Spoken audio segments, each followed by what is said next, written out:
Welcome back to a bonus episode of Sista Brunch, where the podcast all about Black women and gender-expansive people thriving in entertainment and media. And this is another bonus episode from right here on USC's campus with our amazing partners, Black Girls Film Camp. And my next co-host, another alumni from Black Girls Film Camp, is Terryn Pinder. Hey! And Terryn's film for Black Girls Film Camp was Desquamated. You can watch that on YouTube. We'll have the link, and she'll tell us a little bit more about it. But I also want to tell you about our guest, Chassidy Jade. Yay. Welcome, Chassidy. Chassidy Jade is a trailblazing film editor. How nice is it to have an editor? So few of you, and I know we need more. Yes, we do. Yes, and Chassidy is also an indie director. Her notable projects include additional editor on a little film you may have heard of called Everything Everywhere All at Once, and Creed 3 you may have heard of. And her directorial debut is Brown Ballerina, which garnered international acclaim. She continues to lead in her field of editing with her own company, Edit Bay Post, yes, and serves as the post advisor for the Black Girls Film Camp. With roots in the Southern and Caribbean communities, yes. Jamaican here, yes. All right, yes. Chassidy is passionate about advancing creative media education for global majority professionals and empowering female artists through her work. So welcome, and Terryn, I'm going to pass it over to you to talk a little bit about Desquamated and then ask our guest questions. Yes, of course. So last year, honestly around this time in April, I shot my film Desquamated, which follows a young girl named Adina and her body image issues. So it's a bit of a sci-fi horror thriller film, you know, tapping into aspects of, you know, concocting potions to change your physical appearance, and ultimately leading to some not so great outcomes. Now, if you want to know what those outcomes are, you're going to have to watch my film. There you go. Leave it on a cliffhanger there. But my film actually was edited by Chassidy. So grateful to her for that.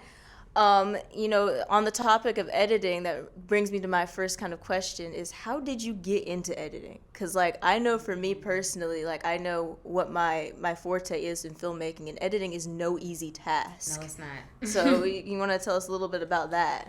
Yeah, I mean, I kind of started editing on accident, honestly.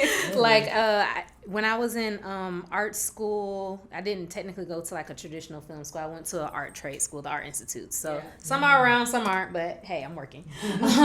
So a lot of people didn't want to edit, and I remember I was taking my intro to editing class, and we had to do, like, this classic project in film school or art school where they would give you a film, and if it's a horror film, you have to make it like a romantic comedy. If it's a romantic comedy, make it like, you know, something scary. So you have to switch the genres of the film, which, you know, got to be a good editor to do that and pick the right scenes.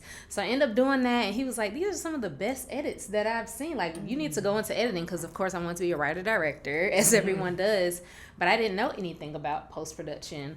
So once he kind of like talked me into it, I just started doing it, and I would take other student projects. They're like, go to Chassidy to edit, go to Chassidy to edit. So I kind of called myself like a trash can editor, because I would just get all these bad edits and bad footage, and I had to make something out of it, and I was making it better. Wow. So I, you know, ended up getting jobs, and it just came from there. So that's amazing. That's amazing. You know, it always ends up working like that. Like, people get into filmmaking in the most bizarre ways possible. Absolutely. Like, I got into filmmaking just based off of watching Harry Potter movies and monologuing around the house. Like, that's one of my stories. What was, like, I guess, one of your most interesting projects you kind of worked on?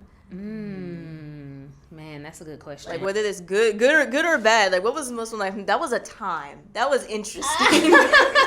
I mean, obviously, like, I have to say anything with the Daniels. They're the ones who did Everything Ever All at Once. Yes. And the Daniels are such interesting directors, because even when I first got with the company Parallax that edited that film under Paul Rogers, shout out to Paul Rogers, yes. Oscar-winning editor Paul Rogers. Yes. My first project was with the Daniels, and it was Facebook commercial about voting in Avid. I'm working too much. I was going to say Avid, Premiere about Pro, COVID.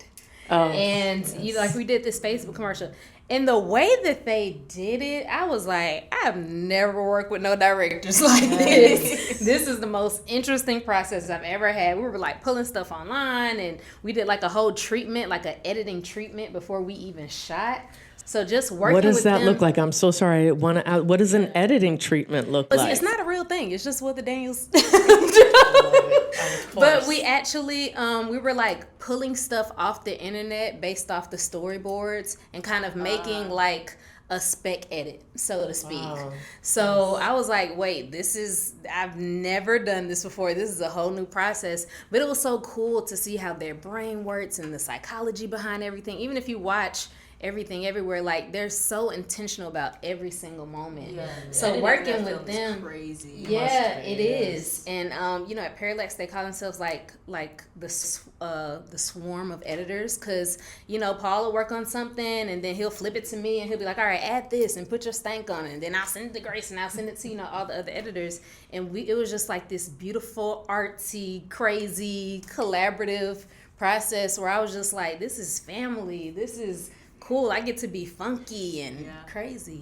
The best sets are always like that, like collaborative, just like where you get to be an artist and like not worry about, I have to do this because they're specifically looking for this. Like, absolutely, those are always the best experiences I've had. Mm-hmm. What would you say is I guess like some advice for future editors, like who are trying to get into editing? Like, what are some tools that like make your life easier when you edit? Yeah, I mean, the biggest advice I would say, number one, is like study your craft. And I know that's a very generic thing to say, but if you want to be an editor, like study editors and watch other things that they've edited. Then that's kind of how you start to develop your style. That's how you start to develop your interests. Like you start to develop like, do I want to do commercials? Do I really like that? Or do I really like, sports or fashion or, film and television? Like really understanding other editors and kind of developing the style is really important. So I'm always like, watch everything. Don't just watch like your favorite movies. Like watch international stuff. Watch music videos. Watch, foreign films. Like, really play around with it. So I love that. I love your point about even knowing who the editor is, because let's be real. Yes. The editor most of the time is really, we'll just say, a very integral part of the story that we see. Yes. I will say I love editors. I go to the Eddies every year, and I married an editor. Awesome. That's how much I love y'all, and really it's my favorite party of the year. It is. Something special about editors. Absolutely. For real. Yeah. So. I love it anyway.